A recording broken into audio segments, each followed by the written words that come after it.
বাইরে বৃষ্টি হলে কি হবে, ঘরের ভিতরে কিন্তু সেই গরম, আর তার মধ্যে একটু কাজকর্ম করলে তো এমনিতেই আমাদের গরম বেশি লেগে যায়। তো আমিও এই গরমে এবার বসে পড়েছি একটু খাবো।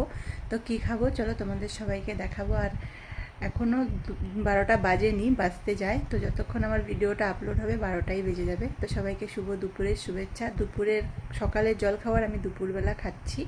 আর কি রান্না করব না করব ইচ্ছা আছে তোমাদেরকে দেখানোর। তো সবাইকে শুভ দুপুরই বলবো। তো চলো কি খাচ্ছি তোমাদেরকে দেখাই। 12টা বাজতে যায়, আমি সকালের খাবার নিয়ে বসেছি। দেখো, লুচি সুজি, এই পাশে নাড়ু আছে। এত খাবো না, দুটো খেয়ে একটু জল খাবো। সকাল থেকে না আজকে একটুকু জল খাইনি, শুয়েছিলাম অনেক বেলা অবধি। একটু আগে উঠে ঘরের সব কাজকর্ম সেরে, অনেক জামা কাপড় ছিল, একটু রোদ রোদ হয়েছিল দেখে ধুলাম। এখন জানি না আবার মেঘলা হয়ে গেছে, কি হবে অবস্থা। ঠাকুরকে পুজো দিয়ে দিয়েছি। ফুল না আজকে গাছে একটাও ছিল না, এমনি ঠাকুর পরিষ্কার করে খালি ধূপকাঠি জ্বালিয়ে দিয়েছি। এবার আমার পেট পুজো হবে। তো সকাল আর নেই, ভিডিও যখন আপলোড হবে দুপুরই হবে। তো সবাইকে শুভ দুপুর। আমি দুপুরে খাচ্ছি সকালের খাবার। তো কে কে খাবে চলে এসো। লুচি আর এই পাশে আছে নাড়ু, এগুলো কিন্তু আমাদের গাছের নারকেলেরই নাড়ু।